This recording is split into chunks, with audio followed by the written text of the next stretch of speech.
Salut les terriens, nouvelle vidéo présentée par Van Roswell, c'est-à-dire moi, et bienvenue dans UFO Legacy pour la seconde partie sur le mystère du monstre du Montauk. Précédemment, j'avais initié le sujet sur la carcasse de la créature échouée sur la plage du Montauk, à New York, aux USA en 2008. Pour résumer, j'avais parlé des divers témoins qui avaient trouvé le corps, qu'ils avaient ensuite partagé durant des interviews, fait circuler dans la toile du net, et des diverses théories qui ont été établies par des spécialistes. Là, en l'occurrence, il s'agit de la suite où je développe plus sur les autres théories qui avaient été imaginées par plus d'un, mais qui sont en dehors, mais vraiment en dehors, du domaine scientifique et rationnel. Cependant, je vous recommande de visionner la première partie avant celle-là, histoire de ne pas vous perdre. Le lien sera dans la description. Mais bref, commençons.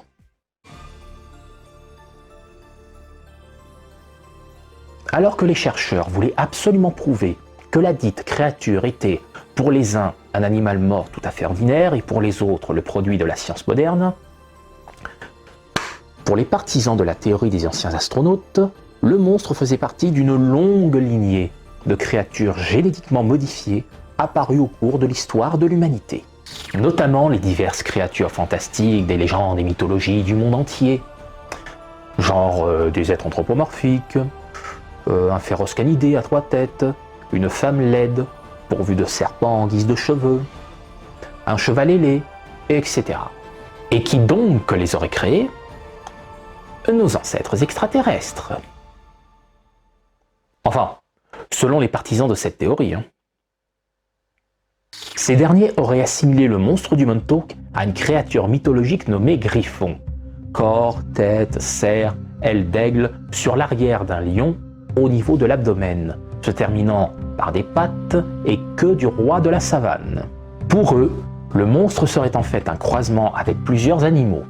Mais, au lieu de croisement comme pour les chiens et chats de race au prix exorbitant, tous ces signes distinctifs de la bête seraient en fait des greffes.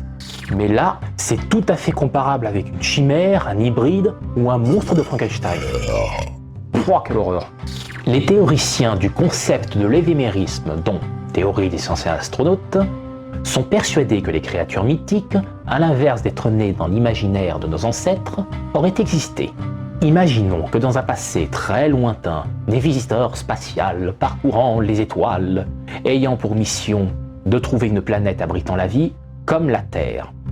Ils y atterrissent, la colonisent, et observent les divers animaux qui y vivent. Ils décidèrent de mélanger deux créatures totalement différentes, par exemple un alligator et un lion, par le biais d'expériences génétiques afin d'obtenir un animal hybride.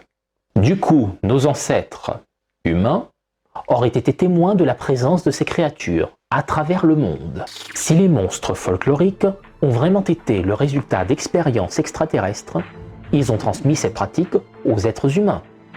Et c'est pourquoi aujourd'hui, des scientifiques et généticiens sont capables de créer des êtres étranges dans des laboratoires isolés aux 4 coins du globe.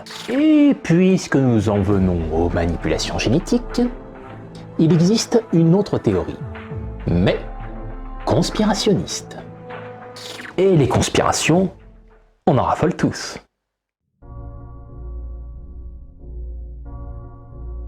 Au-delà du Montauk, existe une île du nom de Plum Island, dans le comté de Suffolk, toujours à New York, aux States. Contrairement à d'autres îles, il ne s'agit pas là d'un lieu paradisiaque et touristique où vous pourriez passer vos vacances, même après le confinement.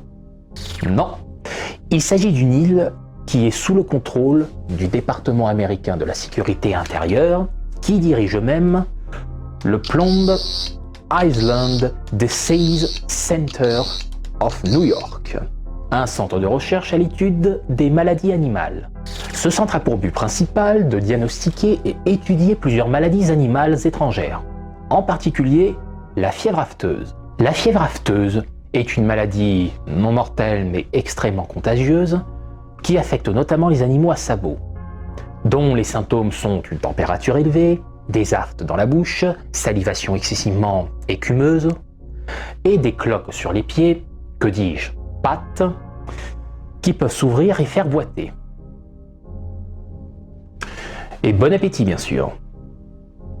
Dans tous les cas, il s'agit d'un centre où les chercheurs font souffrir le martyre à ces pauvres bêtes. De quoi faire rager plus d'un chez le mouvement vegan, mais je m'égare. Bien entendu, des théoriciens du complot ont émis l'hypothèse de l'appartenance du monstre au centre de Plum Island. Ce monstre serait soit une créature inconnue, hébergée et gardée par les chercheurs pour connaître son origine, soit le résultat de leur expérience génétique pour créer une nouvelle bête. Dans tous les cas, la bête mourut, fut jetée à la mer et se retrouva échouée sur la plage du Montauk.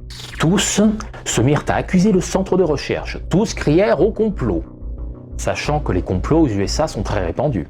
Mais pourquoi ils se sont tous focalisés sur cette théorie? Eh bien figurez-vous que dans les années 50, en pleine guerre froide, ce centre était sous le contrôle de l'armée américaine pour être utilisé dans la recherche sur les maladies animales pour développer des armes biologiques. Là, une variété d'agents pathogènes ont été utilisés sur les animaux par l'équipe scientifique et biologiste au sein de ce bâtiment. Même tout le contour et les alentours de l'installation étaient aspergés de produits chimiques pour empêcher des intrusions d'autres animaux et insectes. Le programme de recherche d'armes biologiques a été arrêté par Richard Nixon en 1969. Voilà au moins une des raisons pour laquelle les gens pensent dur comme fer à un complot.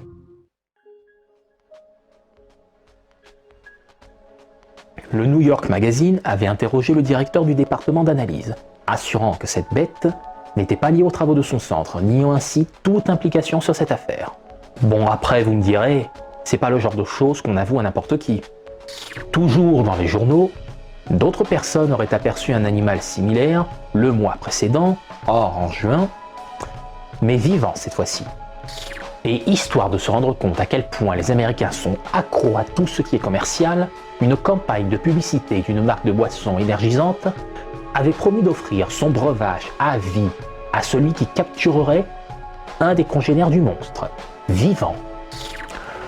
Eh ben, comme quoi, on peut faire de la publicité sur tout et n'importe quoi, hein, même s'il s'agit d'une créature inconnue. Ils sont fous ces gens-là. Hein. D'ailleurs, ça me fait penser à un autre cas similaire survenu en juillet 2012, soit 4 ans plus tard.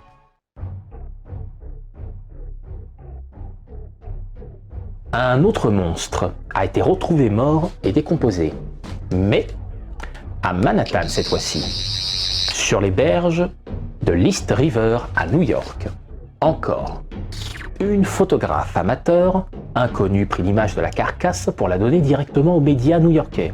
Et ça a aussitôt fait le tour des infos, de la presse, des réseaux sociaux, moteurs de recherche, et ainsi de suite. Tout comme pour le monstre du Montauk, plusieurs théories ont circulé. Mais bon, pour vous la faire courte, quelle était son origine? Est-ce que c'était un raton laveur, un cochon? Pourquoi possédait-il des doigts à la place de pattes avant et arrière? Quelle taille il faisait? D'où lui venaient ses dents ressemblant à celui d'un rongeur? Était-ce un congénère de celui retrouvé à Montauk? Autre manipulation génétique? Bref, du déjà vu. Sans oublier une explication tout à fait bidon par les autorités comme quoi il s'agissait d'un cochon abandonné après un barbecue, avant d'être débarrassé par ces derniers. Ça par contre, c'est vraiment se foutre de la gueule du monde. Non mais franchement, qui irait jeter un cochon bien gras au bord d'une rive en plein centre-ville, surtout à la fin d'un barbecue?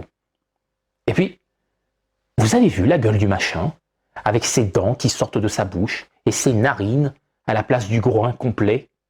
Et en plus, les gens l'ont baptisé Wilbur.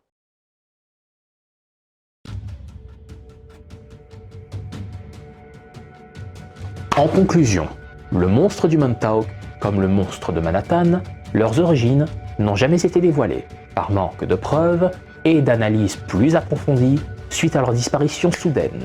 Mais cela n'avait pas empêché pour autant de passionner les gens, avec leur partage collectif, leurs théories et spéculations qui donna naissance à un mythe, ou à une légende urbaine, comme vous voulez. Et voilà, la vidéo s'achève, j'espère que le sujet vous a plu. N'hésitez pas à liker, à partager, à commenter et à vous abonner pour ne rater aucune de mes prochaines vidéos. Vous pouvez suivre mes autres publications sur Facebook et Twitter. Sinon, continuez de suivre les gestes barrières et à bien vous protéger, vous et vos proches. Mais dites-vous bien que quelles que soient les périodes difficiles que chacun endure, tant qu'il y a de la vie, il y a toujours de l'espoir. Bon, allez sur ce, je vous salue les terriens.